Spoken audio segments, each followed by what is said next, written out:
compartiendo ideas para un mejor vivir, llevando soluciones que te harán feliz, ofreciendo herramientas que te harán surgir.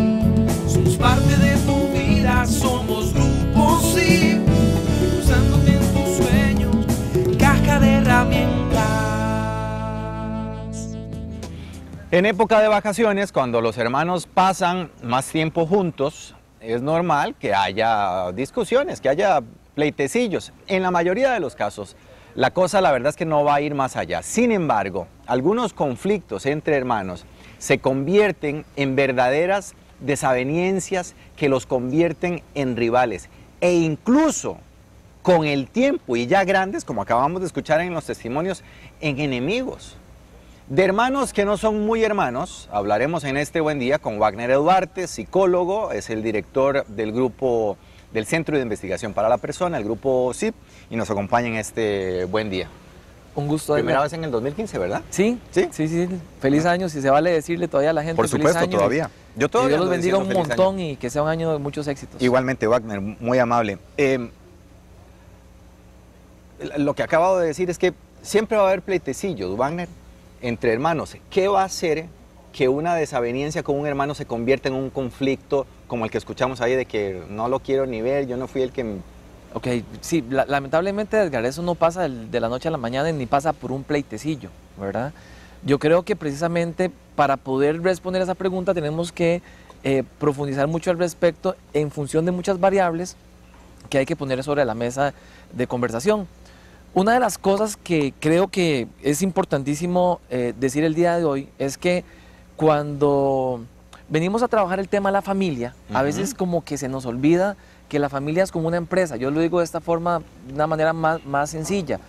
En una empresa hay departamentos. Hay un departamento de contabilidad, un departamento de mercadeo, hay un departamento de finanzas, en fin, hay una serie de departamentos y cada departamento tiene una función. Cuando usted precisamente ve la familia desde ahí, es un sistema, hay subsistemas y cada subsistema tiene su función, al igual que una empresa. Por ejemplo, subsistemas que hay en la familia, los papás son un subsistema. Subsistemas que hay en la familia, esos departamentos de los cuales estoy tratando de hacer referencia con la metáfora. La pareja es un subsistema. Los hijos son otro subsistema. Los hermanos son otro subsistema. Cada uno de esos subsistemas, incluso podríamos mencionar a la persona como tal, es un subsistema, tiene una función. La función de los padres, ¿cuál sería? Podría ser el liderazgo, la guía. Educar. Sí, ¿verdad? correcto. La función de la pareja, ¿cuál sería? Acompañamiento, asesoría. Pero pareja como tal, como vínculo de pareja. Amarse, construir un proyecto ya en común, en fin. Es que yo lo estoy convirtiendo ya como a una empresa. No, pero está bien, está bien. Los hijos, ¿cuál es la función de los hijos? Son los mismos miembros, ¿verdad? Son los mismos miembros, los hijos y los hermanos, pero tienen diferente función. Los hijos tienen la función de obedecer, pero ¿cuál es la función de los hermanos? Y aquí sí voy a hacer una pausa. Okay. ¿Cuál es la función que tiene un hermano? Porque por ahí es donde hay que empezar. Cuando usted me hace la pregunta de que por qué se llega a ese nivel, de que no quiero ni ver a mi hermano, a mi hermana, no me hable de ellos, no me lo soporto. Ok, perdón, tal vez fue que en nuestra dinámica familiar perdimos de vista cuál es la función de los hermanos. Un papá y una mamá necesita tener bien claro cuál es la función de los hermanos para que en un futuro, cuando ya sean adultos, los niños que hoy están de vacaciones y que entonces dicen, ay, ya no me lo soporto, Dios mío, que entren en las clases porque todo el día pasan, mami, mire, dígale que me devuelva esto, mami, no me deja ver tele, mami, dígale que apague el aparato porque yo quería ver el programa, uy, Dios mío, no me lo soporto, Dios mío, que entre en las clases. Para que esa señora no se ofusque, ¿verdad? Para que ese papá no se amargue la vida, la existencia, necesitamos entender cuál es la función de los hermanos. Y aquí hago la pausa. ¿Cuál es la función de los hermanos? Bueno, la función de los hermanos es una. Bueno, son dos, pero voy a enfocarme en esa primera parte en una. La función de los hermanos es complotear, ser cómplices. O sea, en buena teoría, a la persona a la que yo debería llegar a contarle mis primeras, decimos en Costa Rica, mis primeras tortas, ¿verdad? Mis metidas de pata, decimos en Costa Rica, hacia mi hermano, a mi hermana. Cómplices, aliados. Exacto, pero usemos más esa palabra cómplice. Cómplices. Me gusta porque habla de complot, habla de algo que está ahí, ¿verdad? Que es como un secreto entre ambos, Entre ellos. que precisamente fortalece ese vínculo entre hermanos. O sea, yo no tenía, yo le llevo a mi hermana, le llevo 15 años de diferencia, ¿verdad? El regalo de 15 años de mi mamá fue: Wagner, vas a tener un hermano. Yo le dije: ma, usted todavía puede tener hijos. O sea, era increíble para mí. Entonces yo no tuve, que eso es un factor que influye muchísimo, la posibilidad de crecer en ciertas etapas de mi vida a la par de una figura que cumpliera esa función de cómplice. Fraterno. Entonces yo tuve primos, por ejemplo, tuve un primo en particular que era mi cómplice. Entonces yo recuerdo a mis 10 años cuando tuve mi primer contacto con un cigarro, ¿verdad? Por eso de las malas influencias, y a quien yo llegué a contarle que yo había fumado fue a mi primo, ¿verdad? O sea, uy, eso no me va a creer lo que hice, fumé, ¿verdad? Y ese era como un secreto, ¿verdad? Que existía porque había un complot, ¿ok? Entonces, ¿qué es lo que pasa con esto, Edgar? Que a veces los papás, las mamás, al perder de vista la función de los subsistemas, es donde empezamos a generar familias disfuncionales. Yo no me imagino al departamento de contabilidad viniendo aquí al programa de Buen Día, diciéndole a la producción de Buen Día cómo tiene que hacer los planos de las tomas desde la cámara. O sea, no, contabilidad tiene una función. Así como tampoco me imagino a la gente de recursos humanos, por ejemplo, metiéndose a la gente de contabilidad, diciéndole cómo tienen que ejecutar ciertas cosas técnicas en cuanto a la contabilidad de la empresa. O sea, cuando se violenta la función del subsistema, es donde empieza la disfuncionalidad. Okay. El ser una familia disfuncional no lo hace que falte el papá, la mamá, que haya alcoholismo. Eso es un elemento que propicia disfuncionalidad, pero no es lo que hace una familia disfuncional. Lo que hace una familia disfuncional es que no se cumplan las funciones tal y como deberían cumplirse. Entonces, lo que yo necesito como papá, como mamá entender, es que cuando los chicos tienen esas peleitas, que usted decía, peleitas, hace muchos años leía a alguien que hizo una investigación, dice que al día hay 5 peleas entre los hermanos, al día. Entonces, estamos hablando de hermanos de edad escolar. Bueno, es que ese es un factor al que tenía que hacer referencia. La edad. Influye en esto de cómo se resuelve el conflicto, las peleitas, depende mucho de la edad de los hijos, ¿verdad? No es lo mismo chicos de 2, 3 años a chicos de 10, a chicos de 15. Correcto. A hijos de 30, 40, 50 porque siguen siendo hijos, con un montón de problemas seriosísimos, ¿verdad? Yo me encuentro, cuando trabajo en todo lo que es la parte de psicología organizacional y todo lo que hago de consultorías, me encuentro empresas familiares, por ejemplo, que están a punto de la quiebra por un conflicto entre los hermanos, porque cuando la empresa pasa a la segunda generación, se le da a la empresa a los hijos, entre ellos hay una rivalidad increíble porque el ser el gerente general es símbolo de poder y entonces la empresa está a punto de quebrar porque no se ponen de acuerdo. No se ponen de acuerdo. Entonces, la edad influye en los símbolos de poder, que es lo que acaba de mencionar con el ejemplo de la empresa familiar. O en el caso de hijos más pequeños de que, mami, pero ¿por qué papi se lleva solamente a mi hermano a hacer mandados y a mí no? Eso es un símbolo de poder. O ¿por qué a fulanito le prestan el carro y a mí no? Símbolo de poder en los adolescentes. O ¿por qué a aquel le compran más regalos que a mí? Símbolo de poder en los adolescentes. Influye la edad, pero también en términos de brecha generacional. Cuando tengo hijos de 15 años con chicos, con hijos de 6, 7 años. Entonces llegan los amigos de mis hijos de 15 años a la casa y el de 7 se mete al cuarto, ¿verdad? Y el de 15 lo saca inmediatamente del cuarto y entonces empieza la discusión y el pleito que mami no me deja estar en el cuarto de él. Mami, dígale que no entre, yo estoy aquí con mis amigos, que no sea necio. Y entonces hay una brecha generacional que influye en el conflicto. Podríamos hablar ahora sí como de otro elemento que es al que me estoy refiriendo, que es la dinámica familiar en sí misma. Entonces, cuando perdemos de vista este primer punto al que yo me estaba haciendo referencia, y es a las funciones que tienen precisamente los hijos, y no dejamos que ese complot se desarrolle, porque tenemos que entender que eso es lo que estaba tratando de decir con esto de la estadística, 5 peleas por día. O sea, si son las 11 de la mañana y ya llevan 2 discusiones, tranquila, señora, le faltan 3 todavía, ¿verdad?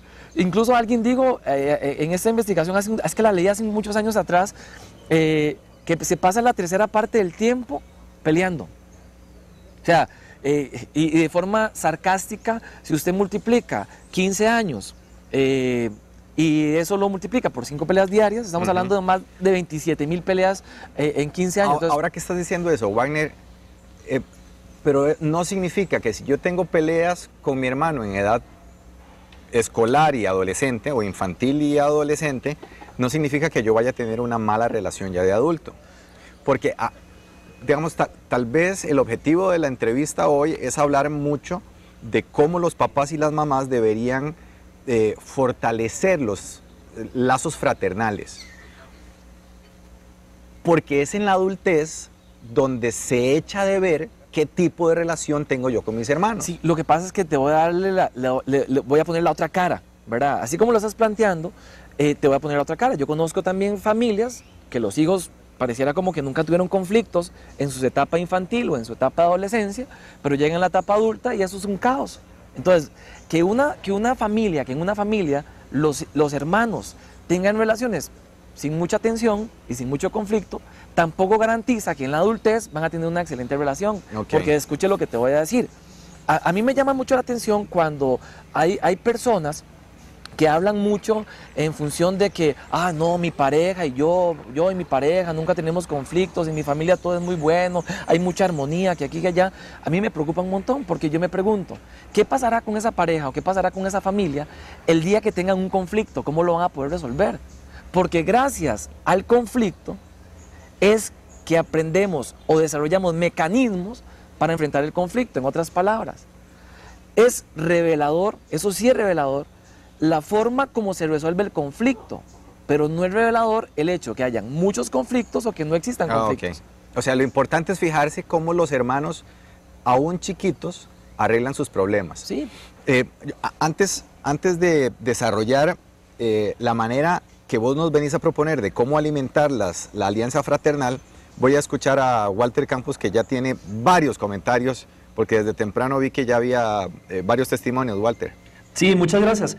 Vamos primero con el de Dana Delgado, que de alguna manera refleja varios que hay acá, donde las personas exponen que ellos piensan que los padres son los responsables de esas diferencias entre hermanos. Concretamente, en el caso de Dana, dice que, por ejemplo, la mamá de ella siempre puso preferencias entre sus hijos. Hay varios comentarios sobre esta misma línea. Diana Marín dice que un problema de la cultura latina es que uno tiende a decir que uno tiene que soportarse a fulanito por ser familia. Dice que ella quiere a los hermanos, pero no quiere cargar con sus problemas, que no significa que la gente tiene que aprender a ser responsable y no creer que porque somos hermanos, somos, por ejemplo, banco para sus deudas o que estamos para alcahuetearlos, que de larguito mejor y que así está todo el mundo más feliz. Y Ana Paula Villalobos tiene un problema bastante serio, porque dice que tiene 2 hijos, el varón de 5, la niña de 8 meses, que desde que nació ella, él se porta muy mal con la hermanita, que incluso la agrede físicamente, que lo ha visto hasta con almohadas y que tiene miedo de que pueda pasar algo más serio y que necesita un consejo urgente. Esos son algunos de los que tenemos por ahora. Perfecto. Bueno, la primera pregunta de si son responsables los padres, yo creo que se va a responder a lo largo de estos conceptos que Wagner nos viene a desarrollar. Voy a ir uno por uno para que los vayamos comentando. Wagner dice que para alimentar la alianza fraternal, como primer punto es no romper de ninguna forma lo que estabas vos abogando, el complot entre los hijos. Explícame eso Sí. con lo que vamos a ir viendo en pantalla de una sola vez. Sí, Edgar, nada más paréntesis, qué frío tengo. Sí, está haciendo frío. A mí me parece que es muy importante enfocarnos en ese aspecto, ¿verdad? Porque sí creo que los papás influyen, no determinan, pero sí influyen. Tienen cierta responsabilidad y hay dinámicas familiares, don Oscar, gracias, que definitivamente generan un impacto. Desde ahí hay que entender que hay cosas que a veces los padres de familia hacen sin mala intención, porque aquí quiero dejarlo bien claro. Un padre de familia cuando rompe el complot entre los hijos no lo hace con mala intención, lo hace simplemente por falta de información. ¿Y qué pasa con esto? Que muchas veces lo que se hace es que se le asigna a uno de los hijos un rol que no debe asumir. Por ejemplo, si a un hijo mayor se le da el rol parentalizado, que es lo que le llamamos en terapia de familia, que es un rol parentalizado, un hijo con rol de padre. Entonces la mamá va a salir a hacer un mandado. Me lo cuida. Y le ya dice, vengo. Usted es el responsable. Si su hermano se jala alguna torta, a usted me lo sueno cuando vuelva. Entonces, ¿qué es lo que pasa? Que entre esos hermanos no hay una visión de ser cómplice, sino por el contrario, usted, decimos en Costa Rica, usted es el sapo, usted es el que siempre anda... Siempre me tocó cuidarte. Echándome al agua, pero estoy pensando desde el que dejan bajo cuido. Y el otro, obviamente, comienza a tener cierto poder sobre el hermano, que en algún momento, ya eso es otro tema, en la dinámica familiar, en algún momento se pasa la factura. Ya cuando el papá o la mamá quiere ejercer autoridad sobre ese hijo a quien se le ha dado poder, cuesta un montón porque se dan luchas de poderes porque se le ha asignado poder. Entonces yo tengo que darme la oportunidad como papá y como mamá de no caer en ese error. Es más, vea cómo se lo voy a plantear. Errores comunes que están muy asociados a esto que estoy planteando. Hay una discusión. Hay 7 cosas muy paralelas a lo que estoy planteando, que son las cosas que los papás hacen y uno debería tratar de no hacerlas. Muy rápido las menciono nada más. Número 1, cuando se viene el conflicto, los papás muchas veces evidencian, o más bien enjuician a uno de los chicos. Es que usted es el culpable, porque es que usted debería entender porque usted está más grande. Generalmente enjuician sin tener la información completa del conflicto. 2, culpan al que está más grande porque consideran que él debería comprender mejor. Ser más responsable. No, si también el chico de 9 años, 10 años, tiene también sus necesidades y tiene su necesidad de potenciar ciertas áreas en su vida, por consiguiente tampoco crea que tiene más recursos que el otro, también está en ese plan de desarrollo. Muchas veces lo que se hace es incluso aliarse con el menor. Y entonces desde ahí estoy rompiendo otra vez el complot, me alío con el menor. Y pobrecito, venga papito, no, ejemplo, voy a ponerte un ejemplo en la práctica. Estoy en un evento público, tengo una familia al frente y yo estoy detrás viendo todo lo que está sucediendo.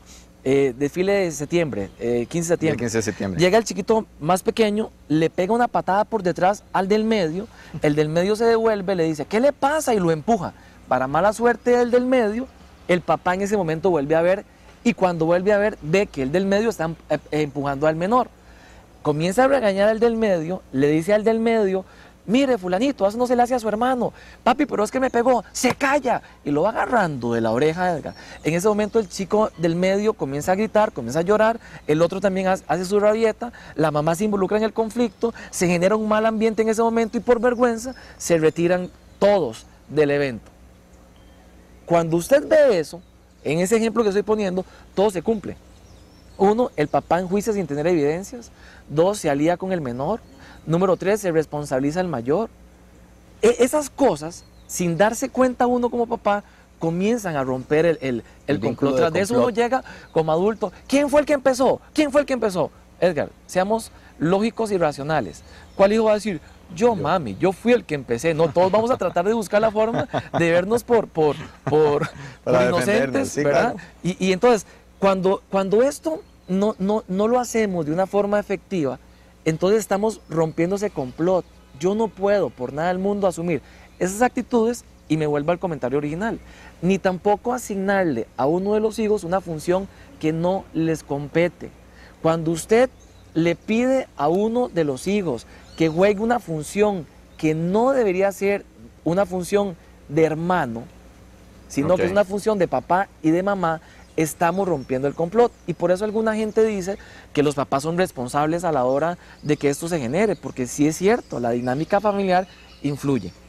Entonces yo como papá y como mamá tengo que asumir mi responsabilidad. Algunos pueden estar diciendo, oh, Wagner, qué lindo que habla, ¿verdad? De la utopía, qué lindo. Yo soy sola. Primero no es sola, ¿verdad? Pero las señoras dicen esto, yo soy sola. El papá de mis hijos se fue con otra mujer. Yo tengo ahora 4 hijos que atender. Si yo no hago eso, entonces ¿cómo hago yo para salir adelante? Yo tengo que ir a trabajar desde temprano y entonces qué bonito, como él lo plantea. Ya lo viera él en la situación de uno. No, señora, yo entiendo que hay historias de historias, pero asumamos la responsabilidad. Si nosotros nos brincamos este principio, que no me lo invento yo, ni me lo estoy sacando de la manga, es un principio, ni tampoco es un principio romántico, es un principio que la psicología ha estudiado, ¿verdad? Y la psicología lo establece como un pilar para que se desarrolle relaciones de cómplices, porque lo peor es que, vea, si yo vengo, y usted no me dice qué fue lo que hizo su hermano, al que me lo suena es a usted. Sí, que eso es lo que vos llamabas en el texto que sale ahí, es el rol del campana, ¿verdad? El que anuncia lo que está pasando. Ahí voy a repasar este primer principio. No romper este complot significa no asignar roles de padre a uno, no pedirle cuentas a uno del desempeño del otro y no amenazar a uno con que tiene que decirme lo que el otro hace. Pasemos al siguiente punto.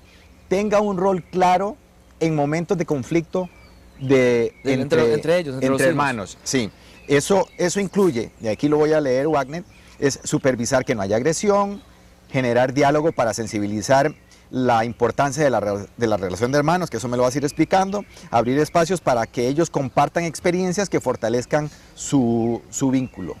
A veces, Edgar, obviamente nos estamos brincando la parte como lógica del tema del día de hoy, ¿verdad? O sea, para yo poder... No, yo lo siento muy ligado. Yo creo que la gente va entendiendo, ¿verdad? Que la relación de hermanos que son enemigos nace de un vínculo que no se desarrolla del complot entre ellos. Total. Compartiendo ideas para un mejor vivir, llevando soluciones